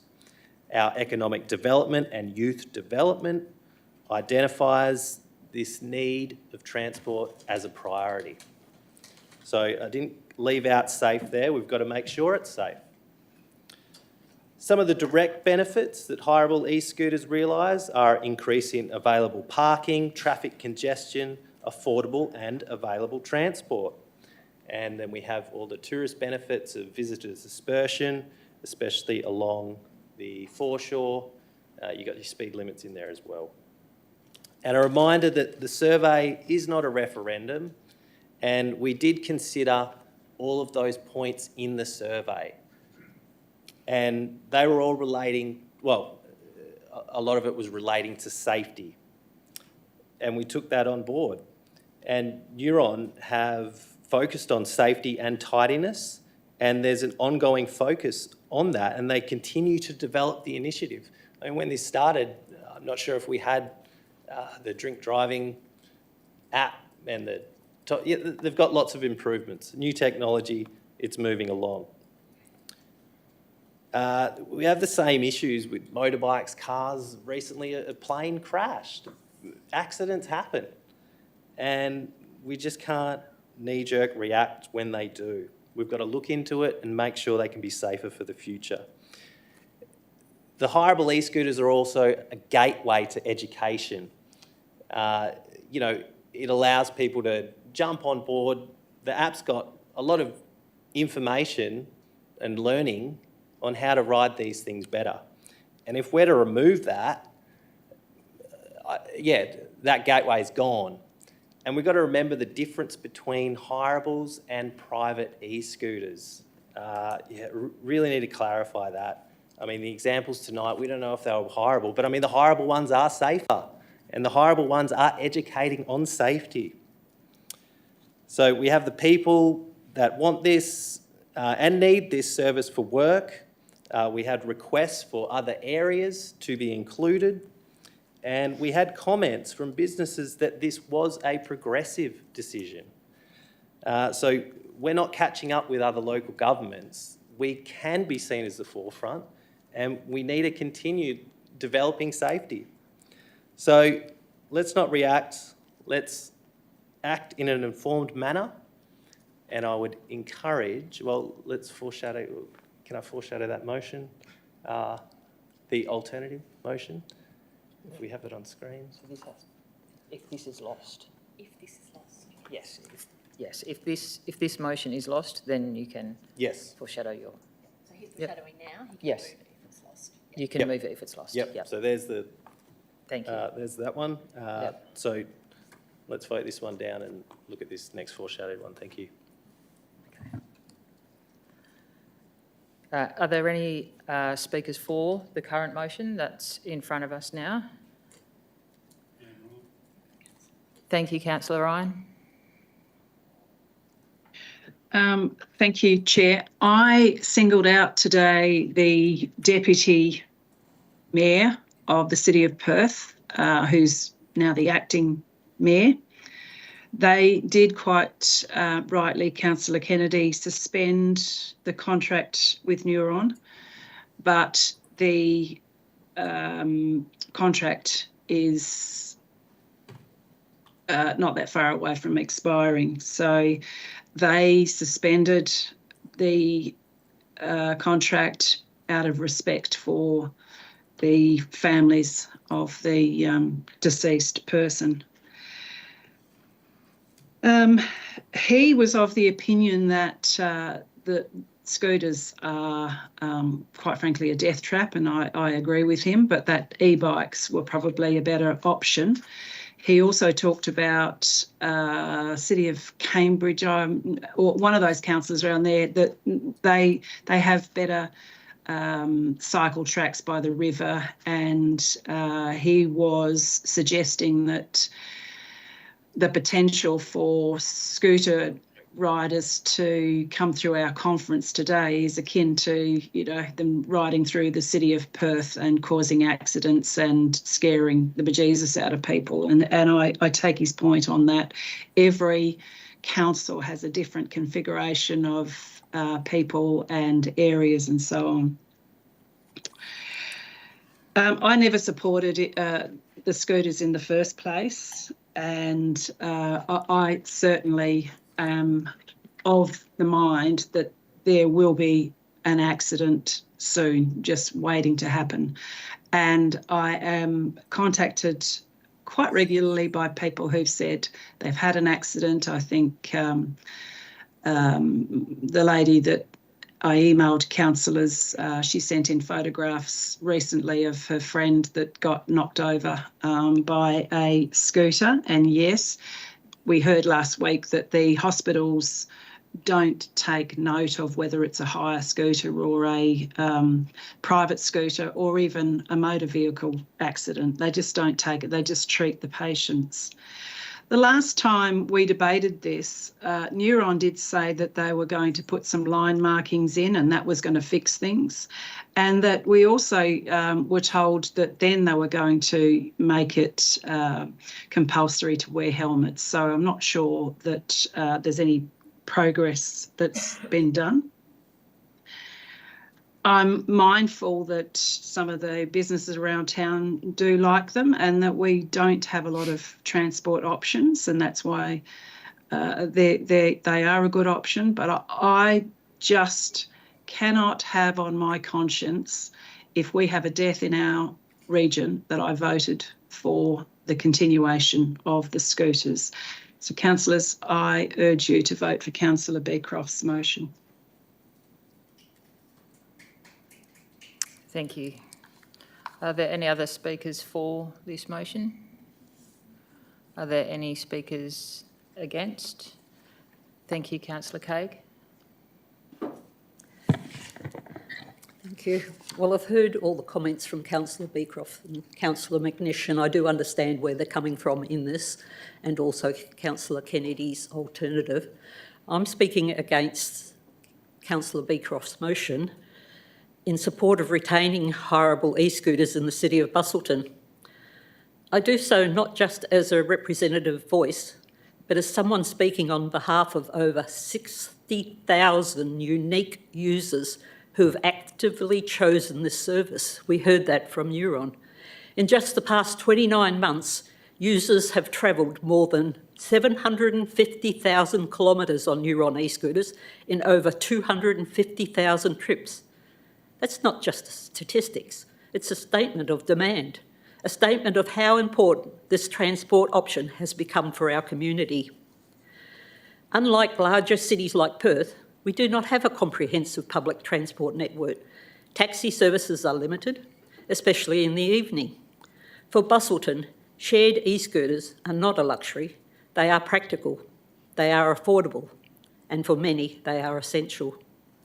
We've heard concerns, particularly around safety, and of course, those concerns matter, but we must deal in facts. Neuron e-scooters are geo-fenced, speed limited, and GPS tracked in real time. Every trip is recorded, every issue is monitored. In contrast, private e-scooters and e-bikes, which are entirely unregulated, will continue to operate, whether we allow hire ones or not. Removing the hire option won't remove the risk, it simply removes the safer option. E-scooters provide real benefits to real people. Young workers without licences use them to get a job or get to their job. Seniors and adults without access to a car use them to stay mobile and connected. And tourists, they use them to explore our beautiful city, spending money in local cafes, restaurants and shops. That's money directly into our economy and less pressure on our roads and parking infrastructure. This is not just about transport, it's about accessibility, inclusion. The technology is safe, the usage is high, and the need is proven. Let's be honest, some unsafe behaviour does occur, but it occurs with both hireable and private scooters. The solution is not to remove the service. The solution is smarter enforcement, better education and clearer accountability. If we remove this option, what are we saying to our community? That one mode of transport that is affordable, clean, trackable and widely used is not worth improving? It's just not easy. It's just easier to ban it?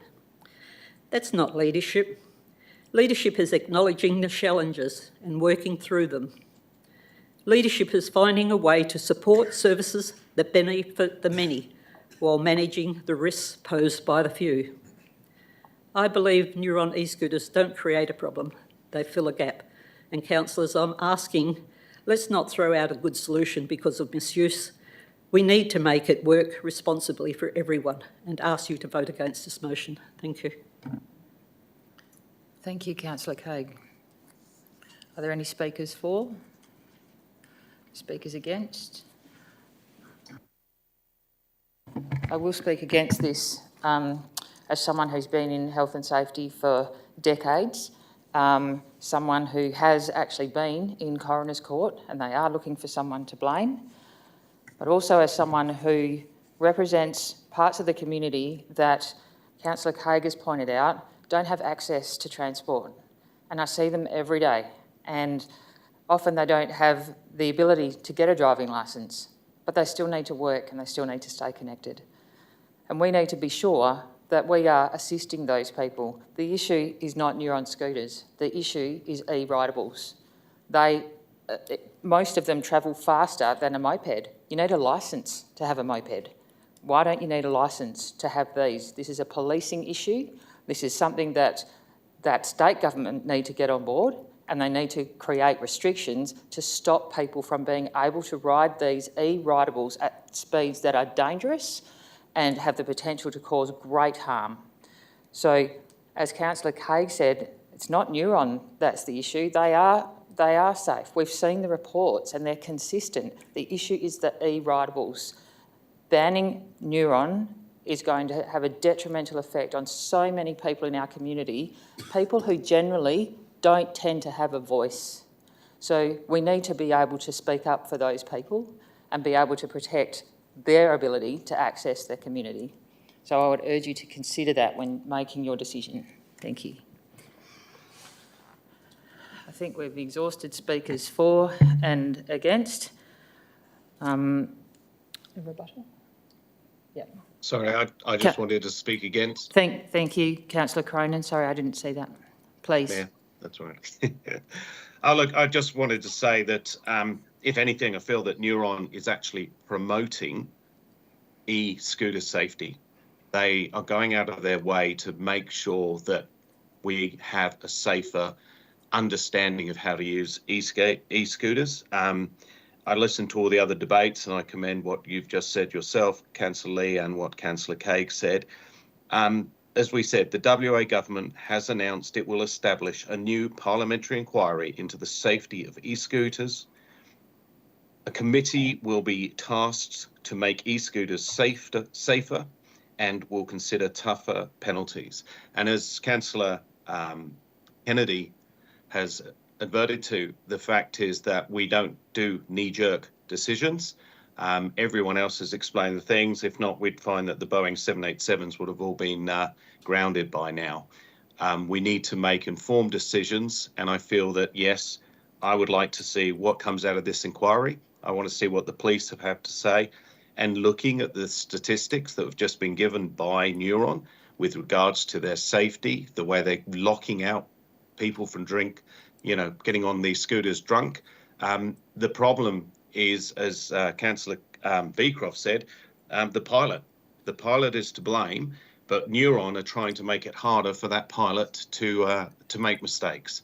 So I just would also commend to not vote on this one, but to go with Councillor Kennedy's alternate foreshadowed. Thank you. Thank you, Mayor Cronin. Councillor Beecroft, your rebuttal? I can't write fast enough to... And you went overtime last time. I'm watching you. Oh, yeah? Good. I'll be briefer. All right. Most of the arguments against, really, when you're faced with a dead child, it's all just noise. It's irrelevant. However, waiting for the result of the Perth inquiry is kind of irrelevant. The fact is, a pedestrian was hit and killed by one of these things. That's a fact. The inquiry, who was to blame or what happened, is a bit irrelevant. You can't ensure safety. The inquiry isn't going to ensure safety. Councillor Kennedy cited that a survey is not a referendum. Well, no, it's not a referendum, it's a survey. We want to get your opinion.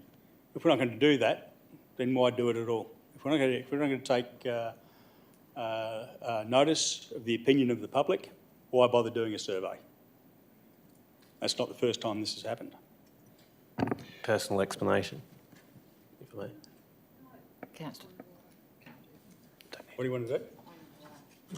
Don't need to. Oh, I can. Point of order. What? So take a seat, Councillor Bearcroft. What's your point of order? Just in regards to a referendum and a survey. So when we say 62% of the community wanted X, that's referring to a referendum. So, thank you. That was a personal explanation. Thank you for your point of order. I'm not quite sure what it's actually referring to in terms You can of... call it what you want, but 62% of the people said they don't want it. Thank you, Councillor Bearcroft.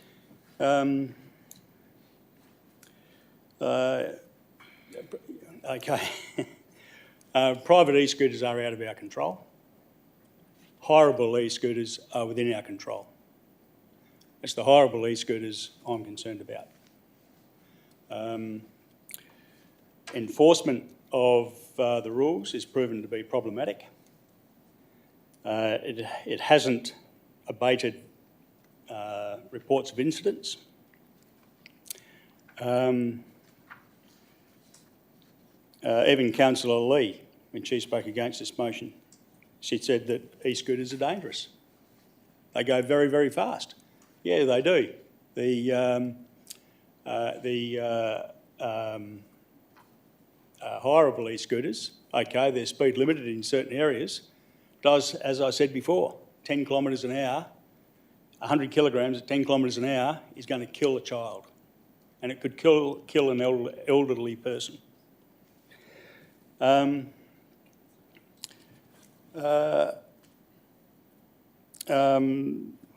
Neuron do promote safety. Yes, they do.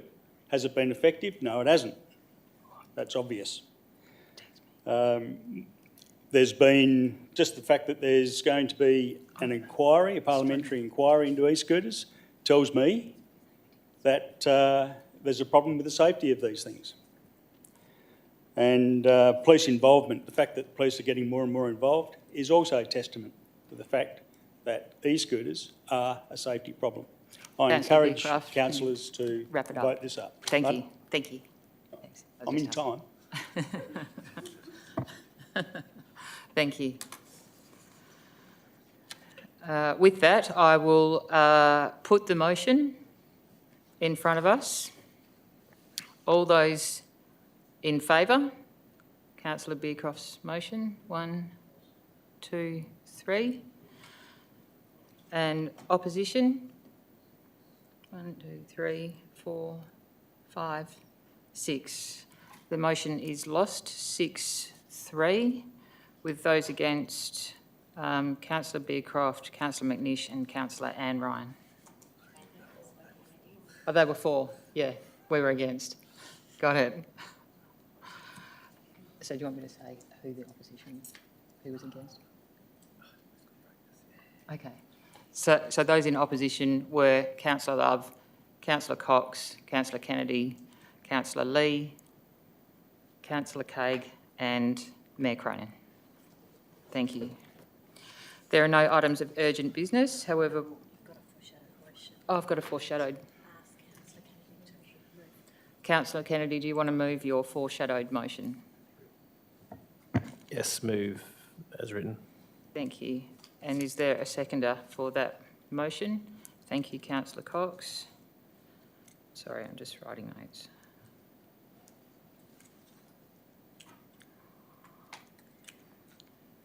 Is there any opposition to the foreshadowed motion? No, there is no opposition. Therefore, I put the motion. All those in favour? Carried 9-0. Thank you. So we move on to confidential items. We do have a report of confidential nature in accordance with section 5.232C of the Local Government Act 1995. In order to maintain the confidentiality of these items, I will seek a decision to close the meeting to the members of the public. Do I have a mover to close the meeting? Thank you, Councillor Craig. Have a seconder to close the meeting, Councillor McNish. Is there any opposition? That being, I put the motion. All those in favour? Carried 9-0 to close the meeting. Thank you, members of the gallery. I'll have to ask you to leave while we consider this confidential matter.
Come back. come back. The next ordinary council meeting will be Wednesday, 30th of July 2025. Thank you everybody for your attendance, and I now declare the meeting closed at 7:43.